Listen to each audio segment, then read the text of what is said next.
You know, over the last little while, I've been moving around and going here and there, and in my travels, sometimes I have what we'll call excessive downtime. You know, have Bible, will travel, have notes, have pen, paper, that's all I need. But then there are those times when I can just sit and reflect. And I think the thing that has really taken hold of me is, as difficult a task to pastor a church. You know, some people, I think, especially a few clowns that left here, thought it's an easy thing because Dr. Scott made it look easy. It's tough. It's like the greatest calling you could ever have, but it's tough. And the reason why it's tough is because there's people involved. That was plagiarized from Dr. Scott. And when you're dealing with people, not everybody's at the same place. Not everybody's at the same place spiritually. Not everybody's at the same place. We'll call it just life's maturation.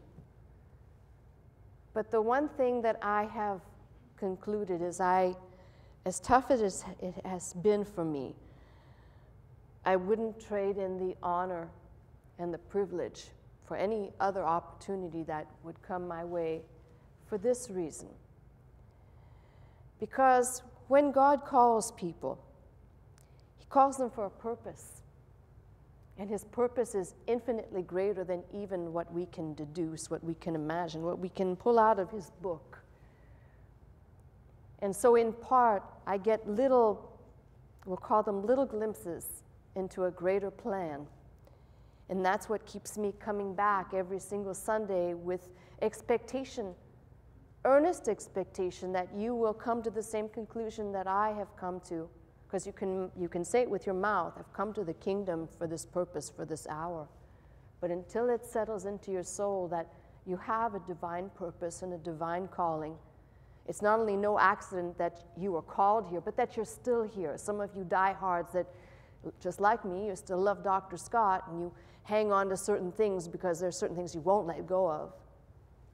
But you were called here for a greater purpose, even maybe beyond your understanding. And it's about time we begin to think that way, not just utter it with the mouth, but the heart follows. And we begin to understand the calling that is an honor and privilege to this place, that some of us here have not yet wrapped our minds around. In my downtime, I finally settled the matter. That is what keeps me coming back. God gave me a piece to His puzzle in my heart to not maybe understand the whole dynamic and the whole picture, but He gave me one piece, and that's to stand here and to preach His word. And He gave you a piece, and that is to sit, listen, encourage, and participate. So let us not take this calling lightly, but let's start to see, and you may say, well, I already see the privilege. Well, then enlarge the borders of your seeing to the point where you understand there are some people today, Sunday morning, who could care less about God's word. The most important thing they will do is turn on the TV to watch a game of some sort. That's the most important calling they will have on a Sunday morning. In fact, the most important thing their whole week is geared up for, the big game on Sunday, or whatever it is that is their deification for this one day. And I'm telling you as a congregation, see the honor and the privilege. I'm telling you people who are at home, who live close enough to be here, see the honor and be here next Sunday to show that you understand God's privilege to be in His house where His word is going forth. Am I making myself clear? Good.